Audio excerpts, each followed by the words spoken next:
Hello student. आज हम लोग डी एंड एफ ब्लॉक जो इनऑर्गेनिक केमिस्ट्री का यूनिट नंबर 8 है 10+2 केमिस्ट्री का, उसका लेक्चर नंबर 4 आगे कंटिन्यू करने वाले हैं। तो अगर आप इससे पिछले लेक्चर देखो तो हम हर एक लेक्चर में कोई ना कोई डी एंड एफ की डी ब्लॉक एलिमेंट की हम लोग प्रॉपर्टी डिस्कस किए जा रहे हैं, ठीक है। और हर एक प्रॉपर्टी इंटरकनेक्टेड है। इससे पिछले लेक्चर में डिस्कस की हुई प्रॉपर्टीज़ के बेस पे नई प्रॉपर्टीज़ आएंगी।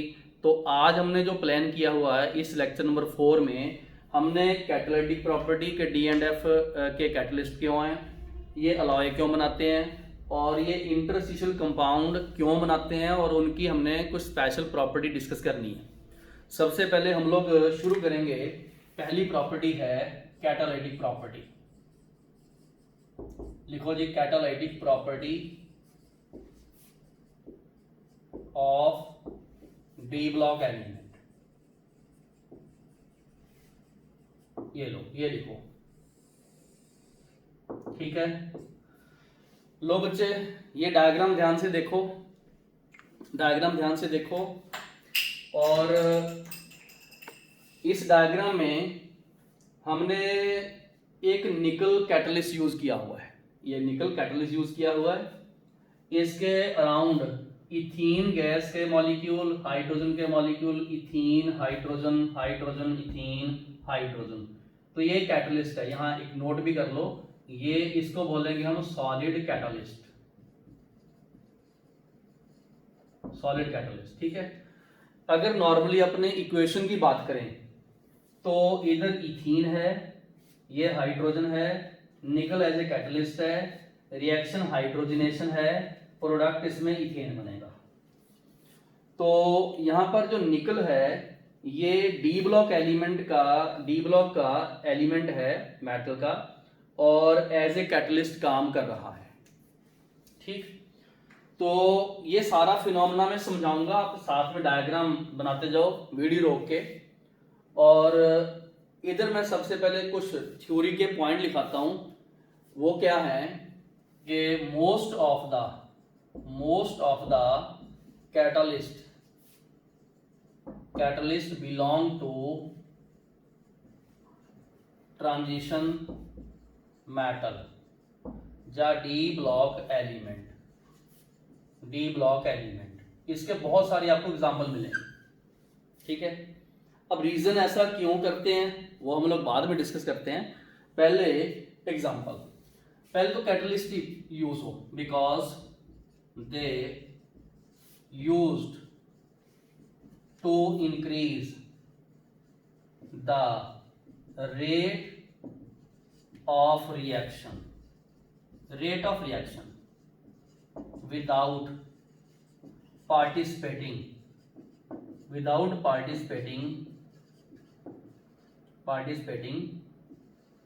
in reaction। मतलब इसका मतलब क्या हुआ कि रिएक्टेंट के साथ केमिकली रिएक्ट नहीं करेंगे, बिल्कुल नहीं, बस कुछ ऐसा फिजिकल इन्वॉल्वमेंट होगा, टेम्पररी बॉन्ड बनेंगे, और जो कैटलिस्ट है वो रीजनरेट हो जाएगा, ठीक है। तो एंड जो इसमें कैटलिस्ट है, कैटलिस्ट इज रीजनरेटेड, ठीक है। ये बात नोट कीजिए, कैटलिस्ट इसमें रीजनरेट हुआ, ठीक है। जैसे इथीन प्लस हाइड्रोजन, इथेन बनता जाएगा, निकल अदरवाइज वैसे का वैसे रहेगा। तो मैं इधर कुछ एग्जांपल इसके लिखता हूं।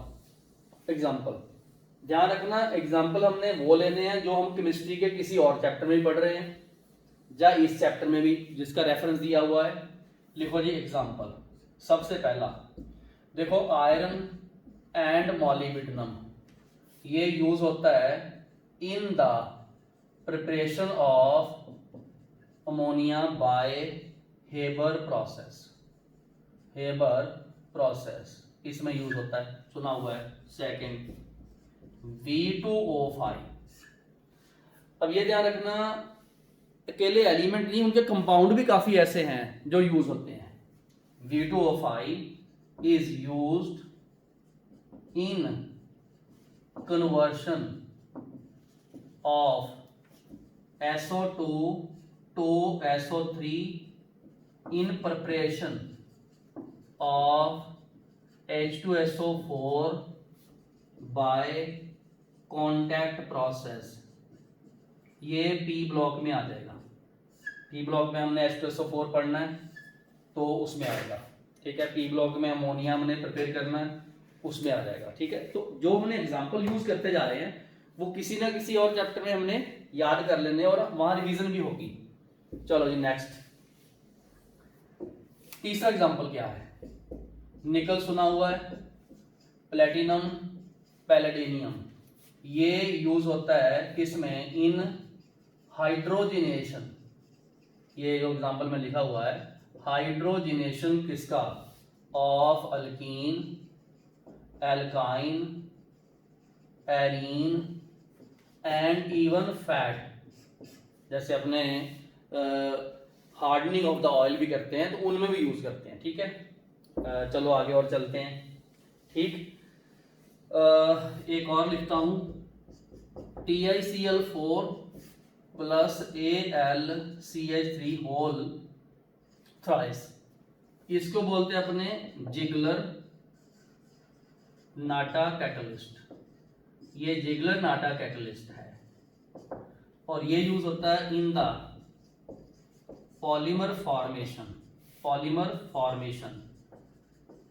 फॉर्मेशन जैसे अगर अपने इथीन को पॉलीथीन में कन्वर्ट करना हो, पॉलीथीन में, उसमें भी यूज होता है। ये इसका मैं मैकेनिज्म भी समझाऊंगा आज आपको। चलो ये भी क्लियर हो गया, ठीक है। एक दो एग्जांपल और लिख लूं। Cr2O3 ये हो गए, प्लेटिनम द्वारा से लिखा मैंने। ये किसमें यूज होता है? यूज्ड इन साइक्लाइजेशन, ठीक है। किसका? Cyclization of n heptane. जैसे 6 कार्बन की ये चेन है, 2 बेंजीन, उसमें भी यूज होता है, ठीक है। चलो जी एक और लिखता हूं। कुछ एग्जांपल आपने प्लस 1 में सुने भी हुए हैं, काफी सारे 2 में आप दोबारा से भी सुनोगे। तो और लिखता हूं एग्जांपल। F, ये लो, निकल कैटलिस्ट है, ठीक है। और ये यूज होता है, निकल कंपाउंड लिख लो। निकल वैसे तो ये होता है NiCN होल ट्वाइस, ये वाला, ठीक है। यूज्ड इन, ये किसमें यूज होता है? अगर अपने पास इथाइन हो और इसको हमने इसके 3 मॉलिक्यूल लिए और बेंजीन में कन्वर्ट करना हो। ऑर्गेनिक में आता है ये preparation of benzene from the alkynes, उसमें ये हमने यूज किया हुआ था, ये वाला। तो ये भी एक तरीके का पॉलीमर का ही टाइप है, ट्राइमर्स।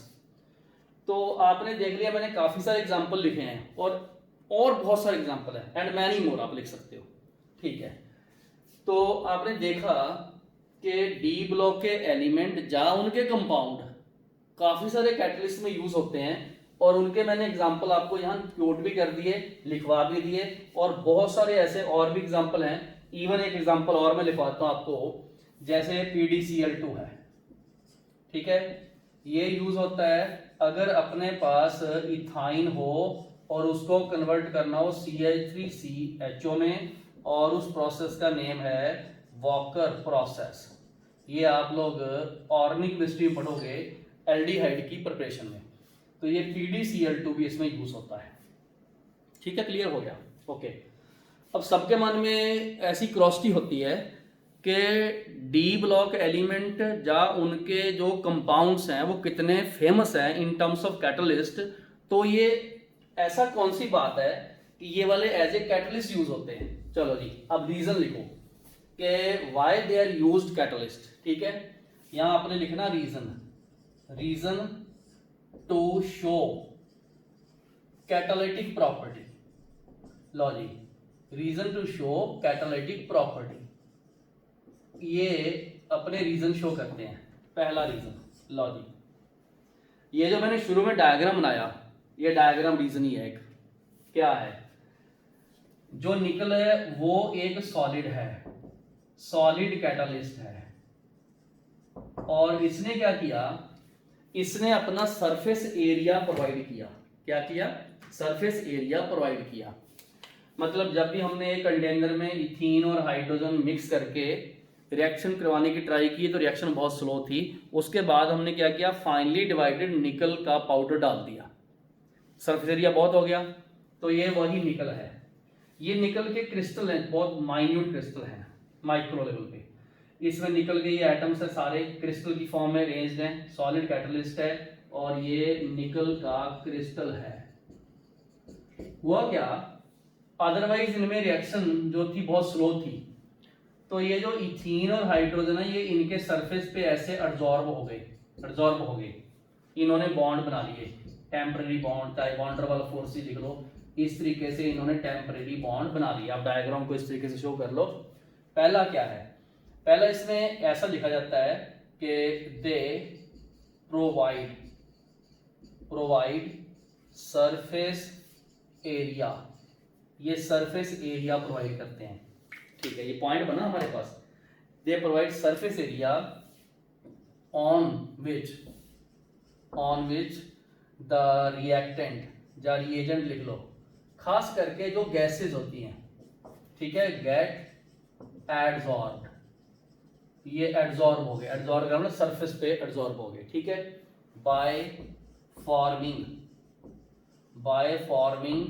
टेम्परेरी बॉन्ड बना लिए।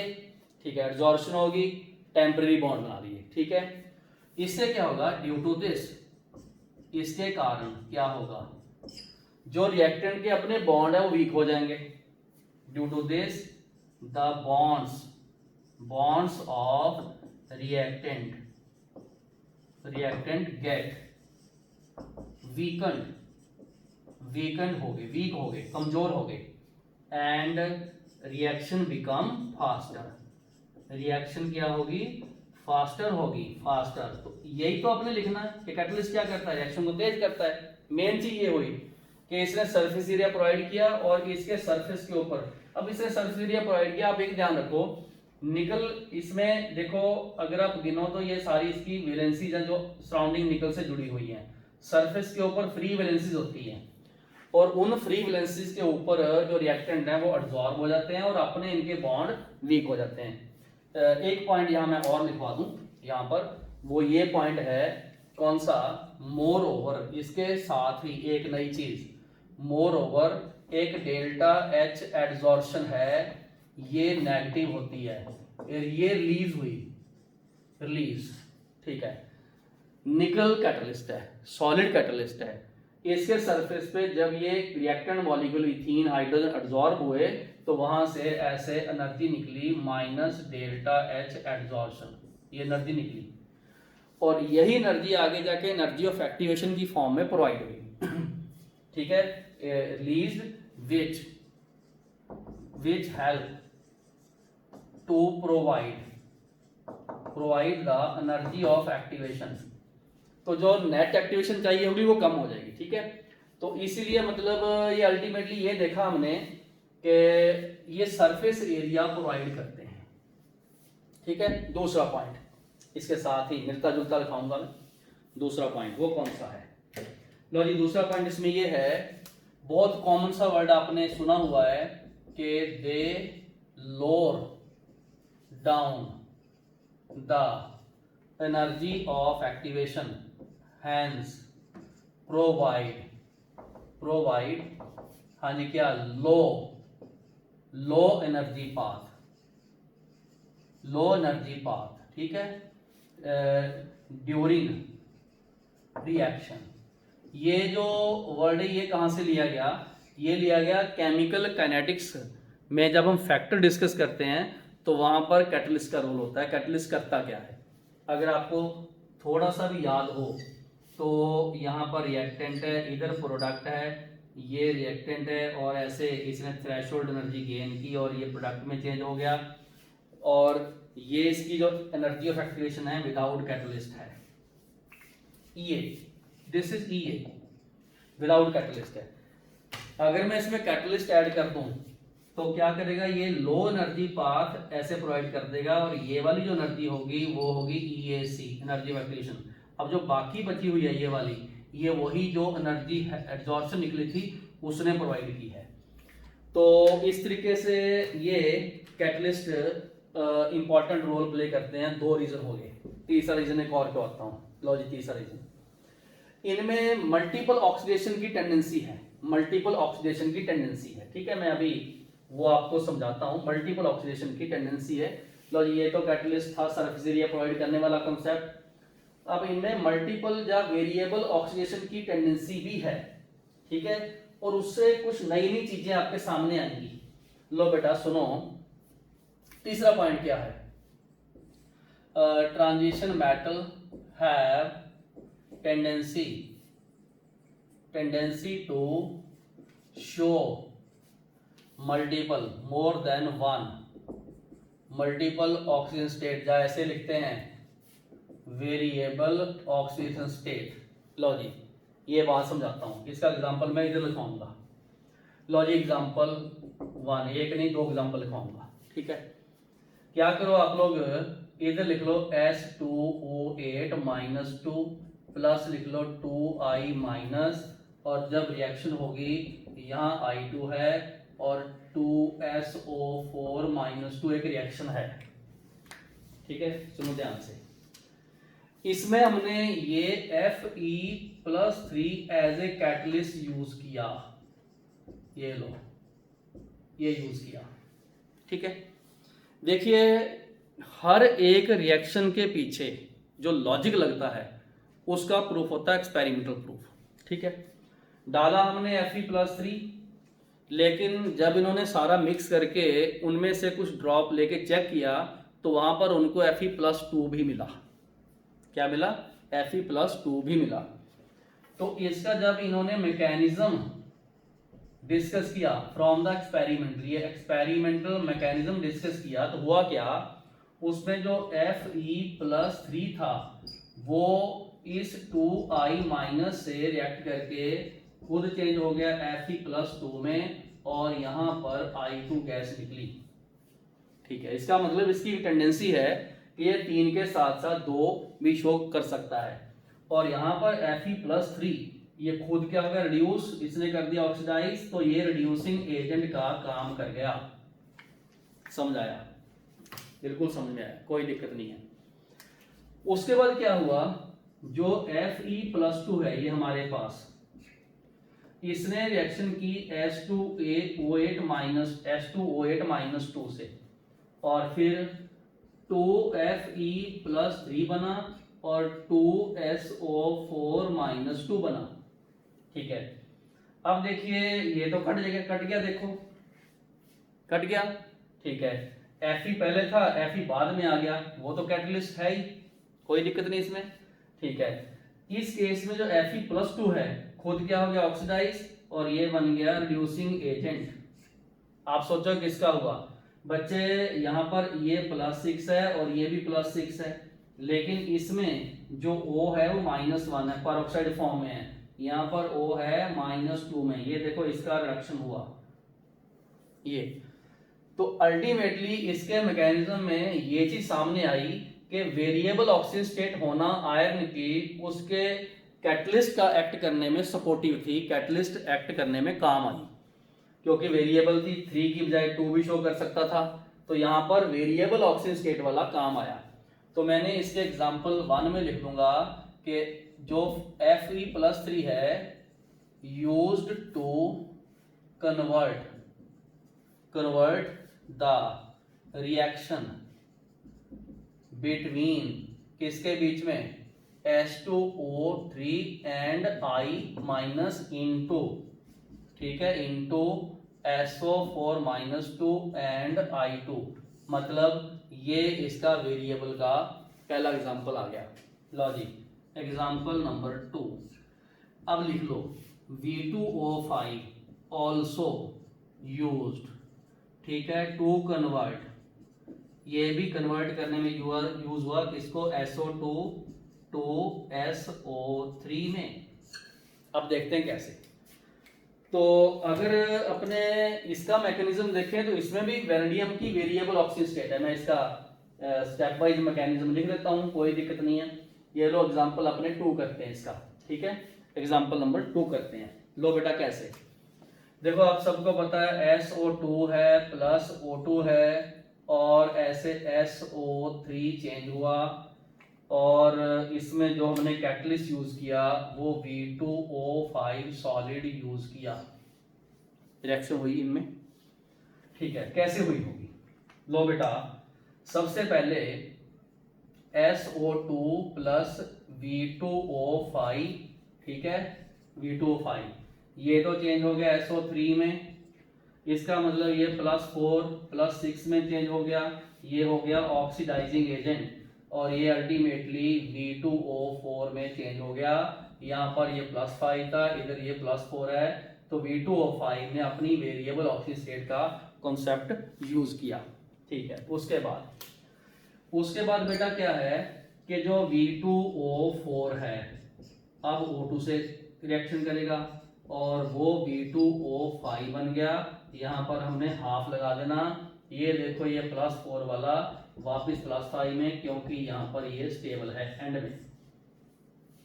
अगर आप नेट देखो तो ये देखो इसमें कैंसिल हो गया, सारा ऐड करोगे SO2 यहाँ रहा, O2 यहाँ हाफ लगा दो क्योंकि एक ही है, और उसके बाद V2O5 पहले भी था यहाँ पर और बाद में बन गया। तो catalyst ultimately as a intermediate participate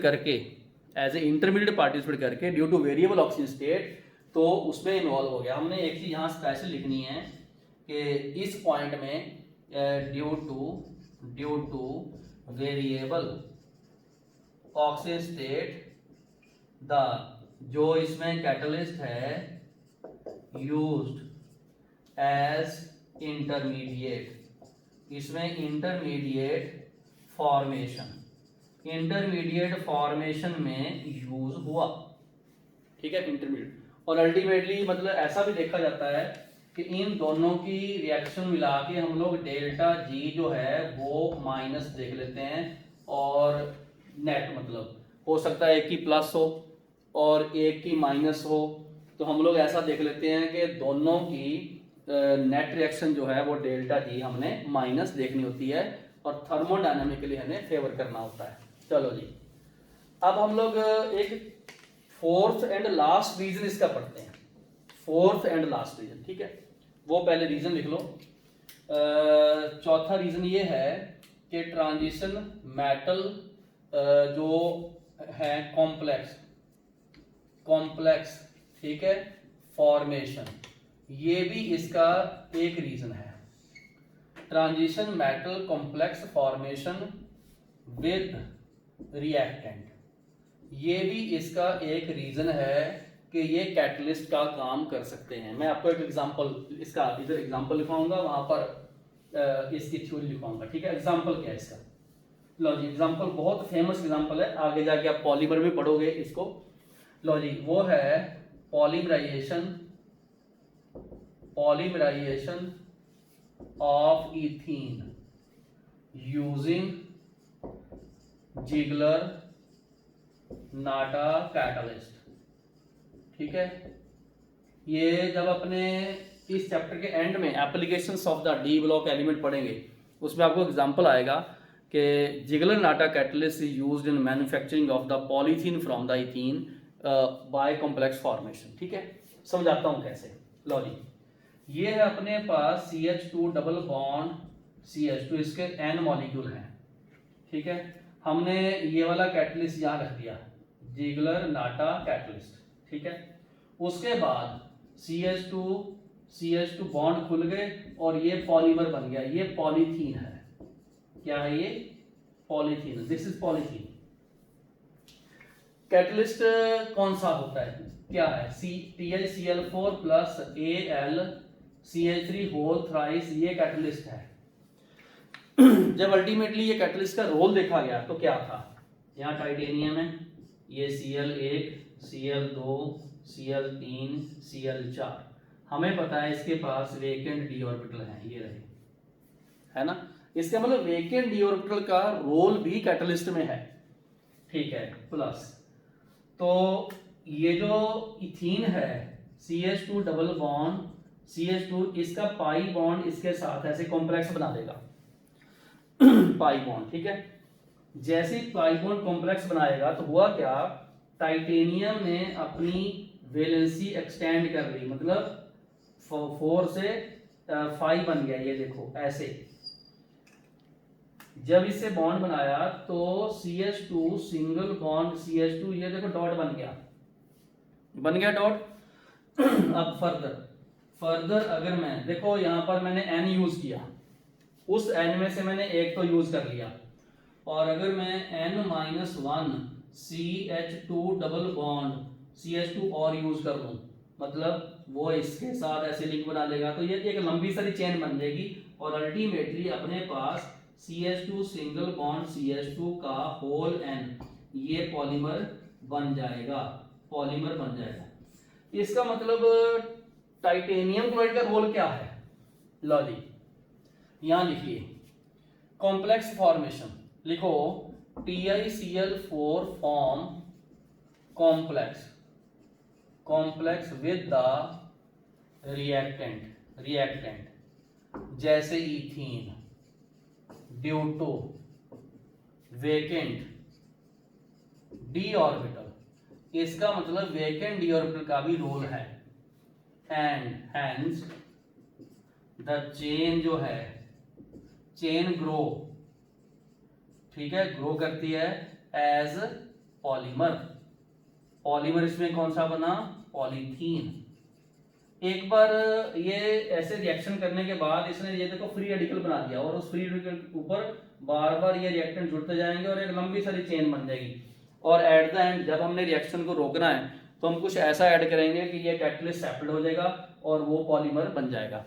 तो इसमें टाइटेनियम का रोल क्या है, वेकेंट डी ऑर्बिटल, ये देखो ये जो वेकेंट डी ऑर्बिटल हैं इनका भी एक रोल है कि उसमें कैटलिस्ट का काम करता है एज ए कॉम्प्लेक्स फॉर्मेशन, और उस चेन को आगे ग्रो करता है। तो ये थे कुछ ऐसे पॉइंट्स जिसमें डी ब्लॉक एलिमेंट या उनके कंपाउंड एज ए कैटलिस्ट काम करते हैं। तो हमने 4 मेन रीजन देखे। हाँ जी, कौन कौन से 4 मेन रीजन? सबसे पहले ये सरफेस एरिया प्रोवाइड करता है, उसमें से एब्जॉर्प्शन एनर्जी निकलती है, टेम्पररी बॉन्ड बनाता है, रिएक्टेंट के मॉलिक्यूल के जो बॉन्ड है उनको वीक करता है। दूसरे नंबर पे एनर्जी फ्लक्चुएशन को लो करता है और ये लो एनर्जी पाथ प्रोवाइड करता है। तीसरे नंबर पे ये इंटरमीडिएट बनाता है, ठीक है, कैटलिस्ट में, और उसमें वेरिएबल ऑक्सीडेशन का रोल है, मल्टीपल ऑक्सीडेशन का रोल है, और रिएक्शन को आगे कंटिन्यू करता है। चौथे नंबर पे ये कॉम्प्लेक्स बनाता है और उसमें वेकेंट डी ऑर्बिटल का रोल है, और इस तरीके से हर टाइप का अपने एग्जांपल यहाँ डिस्कस कर लिया। Okay, this is all about the property of transition element to act as catalyst. अब नई चीज शुरू करते हैं, अलॉय फॉर्मेशन। लॉ जी लिखो, अलॉय फॉर्मेशन, ठीक है। तो फर्दर हम लोग सेकेंड प्रॉपर्टी जो हमने आज अब डिस्कस करने जा रहे हैं, और वो है alloy formation property of transition element, ठीक है। सबसे पहले हम लोग कुछ अलॉय डिस्कस करेंगे। लो जी, तो प्रॉपर्टी नंबर 2 है बी। लो जी, अलॉय फॉर्मेशन, ठीक है। जो थ्योरी है वो इधर लिखाऊंगा, लेकिन आप लोगों को सबसे पहले मैं कुछ अलॉय इधर लिखता हूं। लो जी, देखिए बहुत सारे अलॉय आपने सुने हुए हैं, जैसे सबसे पहले ब्रास सुना हुआ है। ब्रास में क्या है, यहाँ कॉपर है और जिंक है।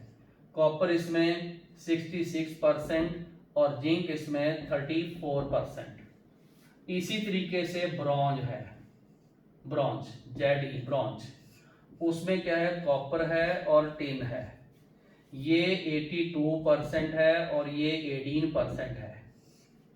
ये दोनों के दोनों मैंने इधर नॉन ट्रांजिशन मेटल लिए हैं, मतलब कॉपर तो ट्रांजिशन है, ये भी नॉन ट्रांजिशन एलिमेंट नहीं है, नॉन ट्रांजिशन एलिमेंट, या ऐसे पूरा लिख लो, नॉन ट्रांजिशन मेटल। चलो जी, ये लिया, ठीक है। कुछ एग्जांपल अपने लिए हैं, और एग्जांपल लेता हूं। देखो, फेरस स्टील बोलते हैं, फेरस स्टील मतलब जिसमें आयरन हो। उसमें क्या कुछ होगा, जैसे आयरन होगा, उसमें क्रोमियम हो सकता है, निकल हो सकता है, ऐसे ये हो सकते हैं। और ये यूज होती है स्टेनलेस स्टील में यूज होती है। ठीक है, ठीक है, क्लियर हुआ।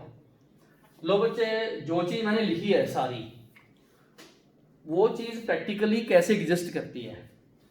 कोई भी, मान लो मैं इस ब्रास की बात करता हूं, ब्रास के एक अपने पीस का, मेटल के पीस का जब माइक्रो लेवल पे एग्जामिन करते हैं, देखते हैं, तो उसमें ये देखा गया कि इसमें कॉपर भी है, ये देखो, ठीक है, ये रोज बनी होती हैं कांस्टेंट पार्टिकल्स की, मेटल्स हैं सब, ठीक है। उस और जब मैं इन सारे इन मेटल्स को अरेंज करूंगा तो इसमें वॉइड्स भी होंगे, और ये देखो एक स्पेशल इसका क्रिस्टल लैटिस है, ये लो क्रिस्टल लैटिस है इसका, ठीक है, ये लो क्रिस्टल लैटिस है, ये कॉपर है Cu, ठीक है।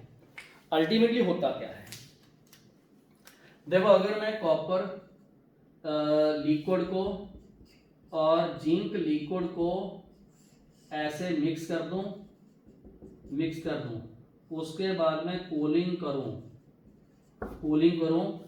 तो जिंक के एटम कई जगह पे ऐसे फिट हो जाएंगे, ये जिंक है, अब इसमें जिंक आ गया, ये तो जिंक आ गया, ठीक है, ये इसके बीच बीच में जिंक आ गया, ये जिंक है, जिंक, ठीक है, क्लियर हो गया। अब ये पूरा एक बन गया homogeneous mixture, solid homogeneous mixture, ये अलॉय। अब मैं लिखवाऊंगा भी आपको, जितने भी अलॉय होते हैं वो सॉलिड होमोजेनस मिक्सचर होते हैं, ठीक है। कॉपर भी है, जिंक भी है और कॉपर भी है, ऐसे ही आयरन, क्रोमियम, निकल, इनके साइज भी ऑलमोस्ट सेम होते हैं।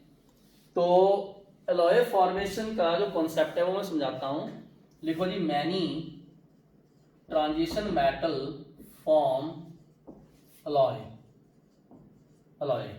विच आर, जो है विच आर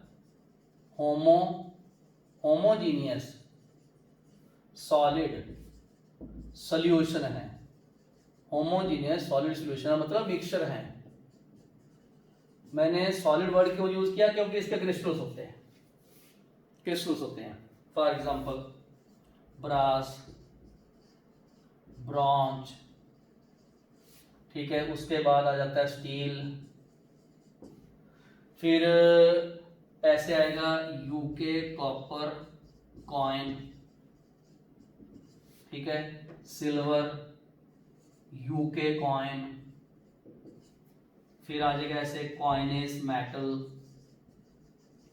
मेटल, जैसे आपको पता है कॉपर, सिल्वर, गोल्ड, इनको मिक्स करके बनाया जाता है, ठीक है, कॉपर, सिल्वर, गोल्ड, ये कॉइनेज मेटल है, ये कॉइन्स बनाने में काम होते हैं, ठीक है, ओके। तो जैसे यूके कॉपर कॉइन है, तो ये होता है कॉपर कोटेड स्टील, ये होती है। सिल्वर यूके कॉइन में आ जाए, वो है कॉपर निकल का अलॉय, ये दिखता सिल्वर जैसा है लेकिन होता इसमें क्या है, कॉपर निकल अलॉय है।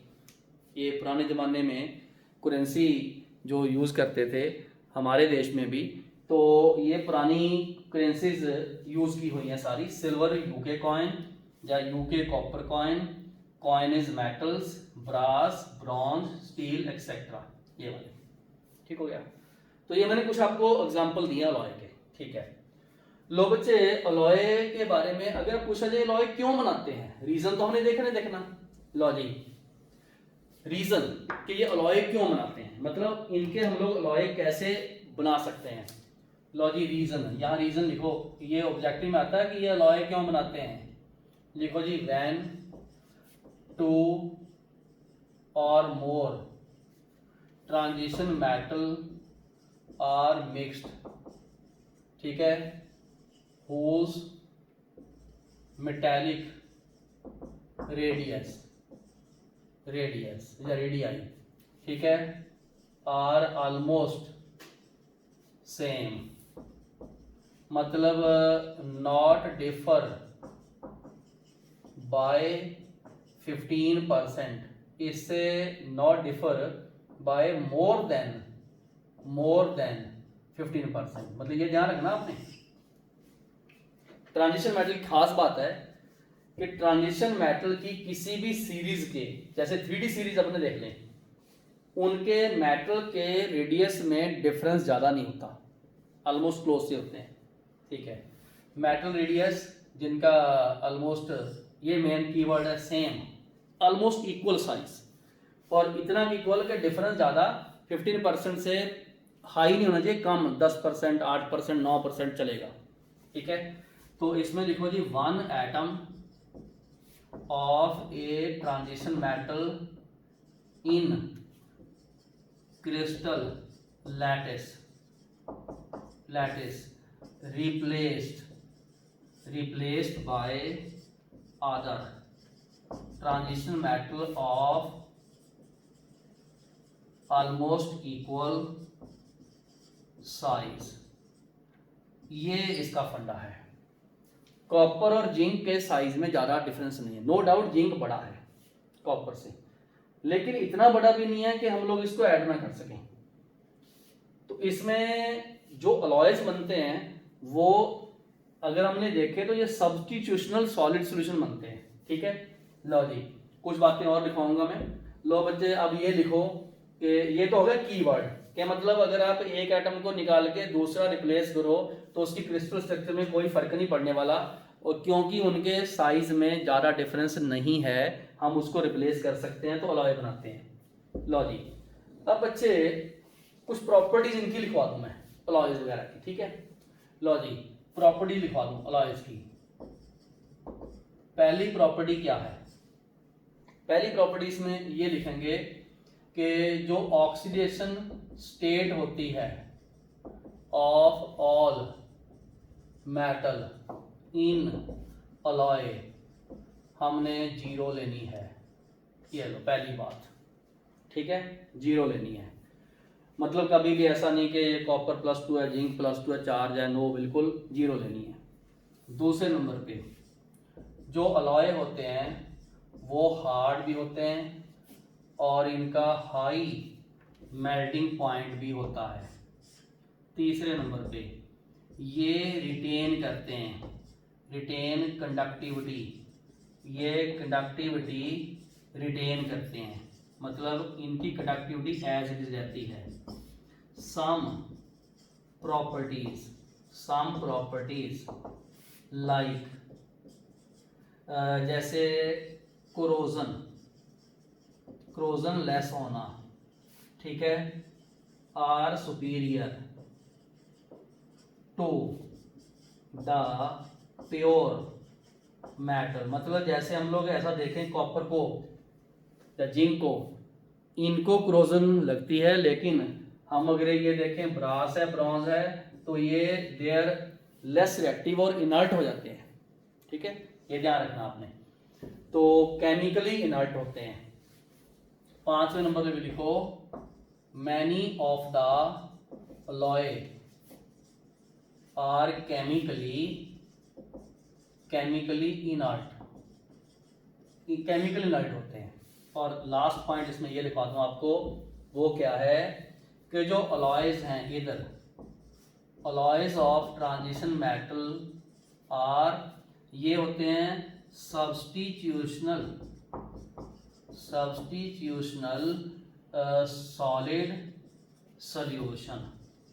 ये हम लोग सॉल्यूशन में पढ़ते होते हैं, एक होते हैं इंटरस्टिशियल, एक होते हैं सब्स्टिट्यूशनल सॉलिड सॉल्यूशन, ठीक है। तो बच्चे ये मैंने आपको बहुत इंपॉर्टेंट चीज़ बताई कि जो अलॉय हैं वो उनकी प्रॉपर्टीज किस तरीके से ये सुपीरियर हैं, ठीक है। तो अल्टीमेटली मतलब हमने ये देख लिया कि अलॉयज सुपीरियर भी हैं, उनके मेल्टिंग पॉइंट हाई भी हैं, उनकी केमिकली इनर्टनेस भी है, और ये हार्ड भी हैं। इवन मैं आपको आगे जाके बताऊंगा कि कुछ अलॉय तो इतने हार्ड भी हैं जैसे मतलब डायमंड की तरह भी हार्ड हैं, ठीक है। तो चलो वो कहीं किसी पर्टिकुलर एग्जांपल में बता दूंगा मैं आपको। लो बच्चे this is all about the alloy formation. Next आज हमने जो तीसरी प्रॉपर्टी पढ़नी है ये इंटरस्टिशियल कंपाउंड, यहां लिखिए इंटरस्टिशियल कंपाउंड फॉर्मेशन, यहां लिखो इंटरस्टिशियल कंपाउंड फॉर्मेशन, ऐसे लिखो, ठीक है। ये इंटरस्टिशियल वर्ड, इंटर पूरा कंप्लीट मैं स्पेलिंग लिखा दूं, इंटरस्टिशियल कंपाउंड फॉर्मेशन, ठीक है। फिर मैं इसको एक आपको एग्जांपल देता हूं।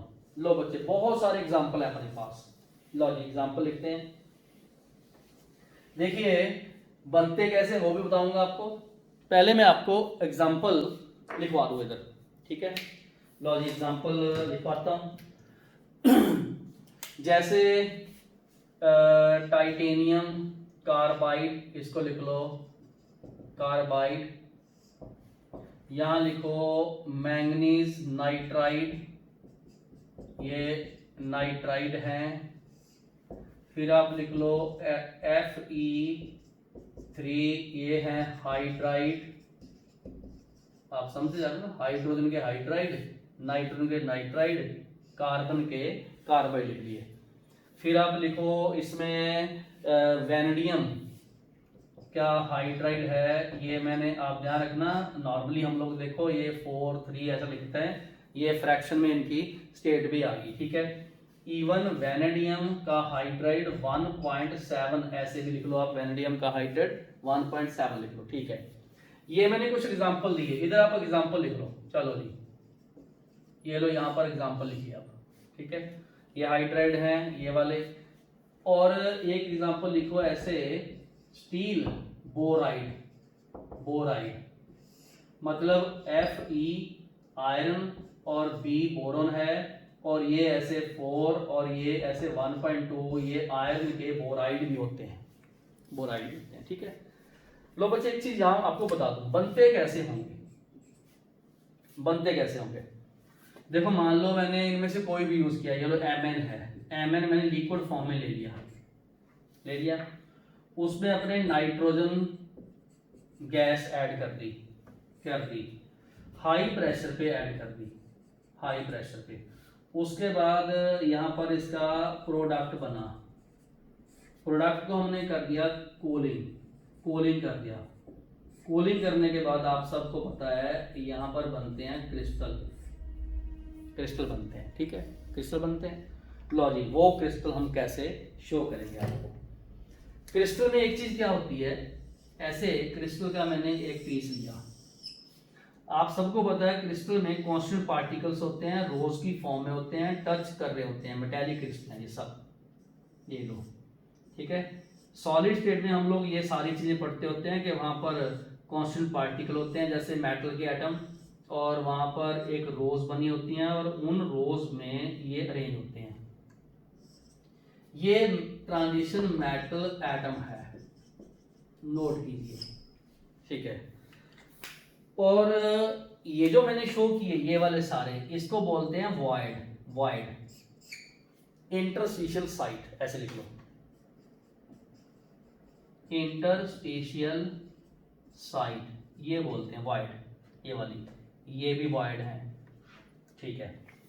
अब बच्चे ध्यान से नोट करने वाली बात, क्या हमने जैसे मैंगनीज में नाइट्रोजन ऐड किया तो ये देखो बन गया नाइट्राइड, आयरन यूज करूंगा या हाइड्रो यूज कर लूंगा तो बन जाएगा हाइड्राइड।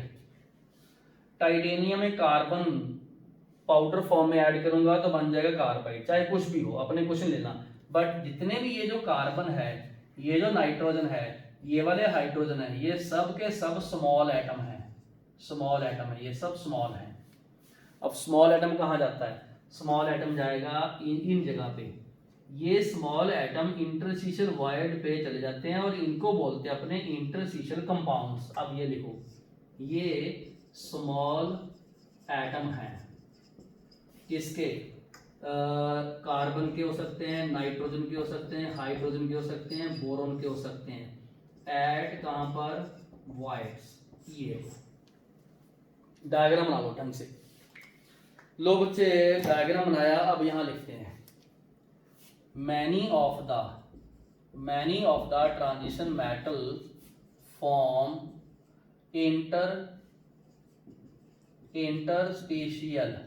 इंटरस्टिशियल, ठीक है, कंपाउंड्स, बोलते कंपाउंड्स है, ये बात वैसे गलत है, products, interstitial compounds in which small size atom, जैसे बोरॉन, कार्बन, नाइट्रोजन, हाइड्रोजन, ये ट्रैप्ड, ये वर्ड लिखा मैंने, ट्रैप्ड मतलब ऑक्यूपाइज, ठीक है, द इंटरस्टेशियल साइट मतलब वॉइड इन द क्रिस्टल, ये लो, ये आपने समझ लिया।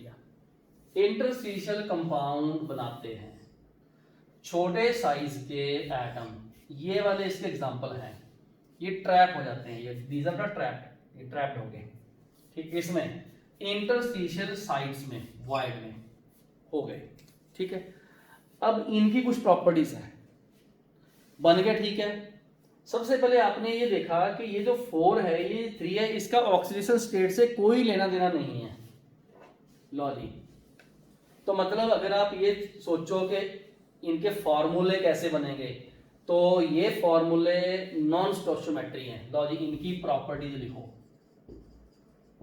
अब क्यों बनाते हैं, वेरी सिंपल, वो तो इनमें वॉइड है, वॉइड में छोटा एटम फिट हो सकता है, बिल्कुल बनाते हैं, ठीक है, वो तो होगा क्यों वाला आंसर। अब प्रॉपर्टीज में क्या है, लिखो जी, interstitial compound are, interstitial compounds are non stoichiometric, इसका मतलब नो डेफिनेट रेशो, ठीक है, between transition metal and small atom, formula वगैरह चेंज हो जाता है, ये डेफिनेट रेशो नहीं होता, जैसे NaCl में डेफिनेट रेशो होता है, CaCl2 में डेफिनेट रेशो है, Al2O3 में 2:3 का रेशो है, इसमें कोई रेशो नहीं है, ये देखो 1.7 4 1.2 पॉइंट, ये क्या चीज है, ये तो अमाउंट के बेस पे है, ठीक है, और डेफिनेट नहीं है, दैट इज वेरिएबल है, बदलता रहता है, कैसे, according to the percentage of element added, ये बदलता रहता है, ये ध्यान रखना, ये नॉन स्टोइचियोमेट्री होते हैं, ठीक है। फॉर एग्जांपल, वही मैं एग्जांपल एक और लिख दूं, ये देखो मैंने ये लिखा हुआ है VH 1.7, वैंडियम हाइड्रोजन में एक 1.7 मोल का रेशो है, ये मोल का रेशो है, MN4N, ये 4 मोल इसके 1 मोल इसका, ये रेशो है, ये वेरी भी कर सकता है, किसी में MN3N भी हो सकता है, ठीक है। तो नॉर्मल ऑक्सीडेशन स्टेट इसमें कोई यूज नहीं होती, लिखो जी, there is no relation between the normal oxidation state of transition metal and the formula, कोई लिंक नहीं है इसका। अगर आपने टाइटेनियम की देखें, टाइटेनियम की ऑक्सीजन स्टेट तो +3 +2 +3 होती हैं, मैंगनीज की आपको पता +2 +3 +7 तक जाती है, इसका कोई रिलेशन ही नहीं है। आयरन की ऑक्सीजन स्टेट इसमें +2 एंड +3 जाती है, इसमें कोई रिलेशनशिप नहीं है, कोई रिलेशनशिप नहीं है, एक नोट कर लो, ऐसा क्यों है, because all transition metal in interstitial compound have 0 oxidation state, इनकी ऑक्सीजन स्टेट 0 होती है, क्योंकि मेटल था ना, वो मेटल था, इसमें कौन सी केमिकल एक्शन हुई है, ये तो फिजिकल फोर्स से इसमें इंट्रोड्यूस हुए हैं। 2 पॉइंट हो गए, इनकी 0 ऑक्सीजन स्टेट लेनी है आपने। चलो जी, तीसरी बात एक और लिखवा दो, कौन सी तीसरी बात इसमें यह है कि जितने भी इंटरस्टिशियल कंपाउंड हैं आर नेदर आयनिक, ना ये आयनिक है नॉर ये कोवलेंट हैं, but they have van der Waals forces, ठीक है, between transition metal and small size atom. Van der Waals forces है मतलब no reaction type, that is no chemical reaction इसमें नहीं होती, केमिकल रिएक्शन कोई नहीं है। कुछ बातें और लिखवाता हूं।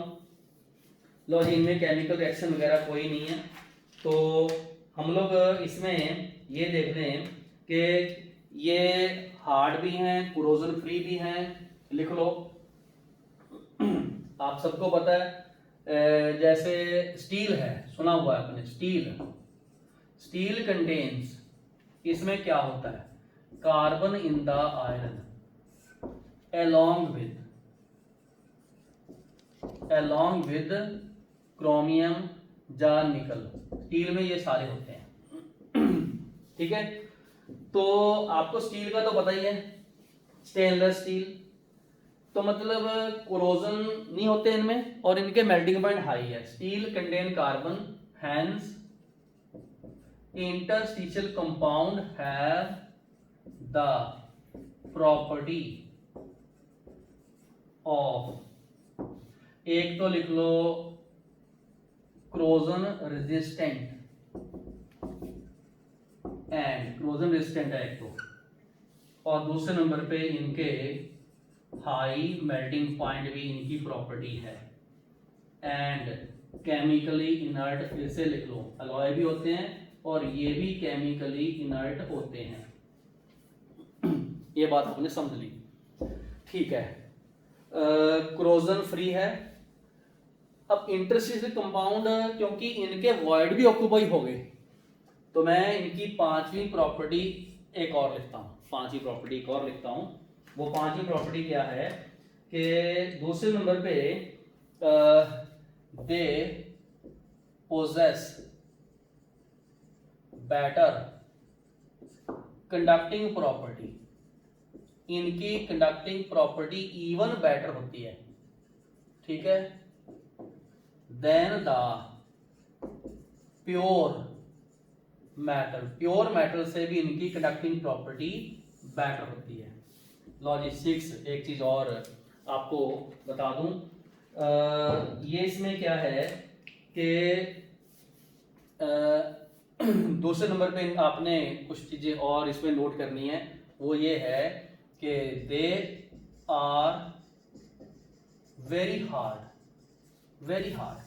जैसे एग्जांपल, बोराइड्स क्या होते हैं, बोराइड्स ऑफ आयरन, मतलब उसमें boron as a interstitial compound है, ठीक है, एज हार्ड एज डायमंड। आप सबको पता है हार्डनेस में डायमंड काफी ज्यादा इसकी हार्डनेस है, तो बोरोन जो है वो एज हार्ड एज डायमंड, ठीक है। मैंने काफी बातें इसकी बताई आप लोगों को, इंटरस्टिशियल कंपाउंड भी बता दिए, और वाइड इसमें ऑक्यूपाई होते हैं। फोर्सेस वंडरवॉल टाइप ही आपने लेनी है, कोई रिएक्शन नहीं होती। ऑक्सीजन स्टेट आपने 0 लेनी है। फॉर्मूले में इनका ऑक्सीजन स्टेट का कोई लिंक नहीं है, ठीक है। तो बच्चे, आज हमने कैटालिटिक प्रॉपर्टी, एलॉय फॉर्मेशन और इंटरस्टिशियल कंपाउंड मैंने करवाए। मैं 2 मिनट के लिए आपको बस रिवीजन करवाता हूं। सबसे पहले अगर आपको कीवर्ड बताऊं, मैं पहला कीवर्ड था कैटालिटिक प्रॉपर्टी क्यों शो करते हैं। लो जी, काफ़ी सारे ट्रांजिशन मेटल ऐसे हैं जो कैटालिटिक प्रॉपर्टी शो करते हैं। उसका रीज़न आपने देखा, वेरिएबल ऑक्सीजन स्टेट है इनकी, सरफेस एरिया प्रोवाइड करते हैं, कॉम्प्लेक्स बनाते हैं और एनर्जी ऑफ एक्सपेक्टेशन लो करते हैं, ठीक है। ये बात आपने समझ ली। कुछ एग्जाम्पल मैंने दिए थे, वो आपने याद कर लेने, ठीक है। दूसरे नंबर पे था अलॉय फॉर्मेशन क्यों करते हैं। जब भी कभी आपको पूछा जाए अलॉय क्यों फॉर्म करते हैं, तो आपने ऑब्जेक्टिव में से वो चॉइस ढूंढनी है जिसमें ये लिखा हो because the atomic radii, metallic radii specially, they are almost same, not differ by more than 15%, उससे लेस होगा, one atom is replaced from the crystal lattice by the other and there are some superior properties of the alloy than the pure, ये बनती है, ठीक है। वो मैंने extra में लिखवा भी दिया आपको, ठीक है। तीसरी बात जो है, इंटरस्टिशियल कंपाउंड क्यों बनाते हैं? क्योंकि ट्रांजिशन मेटल के क्रिस्टल्स हैं, उनमें कांस्टेंट पार्टिकल पर्टिकुलर पॉइंट पे अपने लैटिस पॉइंट पे अरेंज्ड हैं। हम अगर छोटे साइज के एटम्स को, गैस है तो हाई प्रेशर पे, सॉलिड है तो मोल्टन फॉर्म में मिक्स कर दो, मिक्स करने के बाद सॉलिडिफाई करोगे, तो जो वॉइड हैं उनकी जगह पे, वॉइड जो खाली जगह होती है उन पे छोटे साइज के एटम ट्रैप होते हैं, फिट होते हैं, ऑक्यूपाई करते हैं।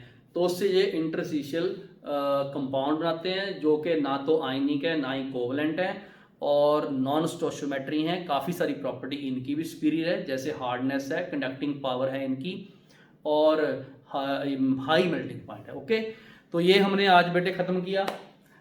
जिन बच्चों ने अभी तक अपनी फोटोन जो ऐप डाउनलोड नहीं की, वो डाउनलोड करो, मेरे से बैच कोड मांगो। फोटोन एजुकेशन जो चैनल है उसको सब्सक्राइब करो, हर वीडियो को लाइक करो और एनसीईआरटी जरूर पढ़ो। बार बार हम एक चीज़ बोलते हैं, इनऑर्गेनिक केमिस्ट्री जब भी चलती होती है तो उसमें आपको एनसीईआरटी पैरेलल पढ़ के वहाँ से पॉइंट अपनी नोटबुक पे नोट करने होते हैं। No doubt inorganic chemistry cramming है, बट फिर भी इसमें अंडरस्टैंडिंग काफ़ी है। तो कोई न्यूमेरिकल नहीं है, जस्ट रिवीजन बार बार करो और इनऑर्गेनिक में परफेक्शन लेके आओ। तो मिलते हैं हम लोग नेक्स्ट लेक्चर नंबर 5 में with some new properties of the transition metal we discuss in that chapter. Okay, till then take care, have a nice day, thank you.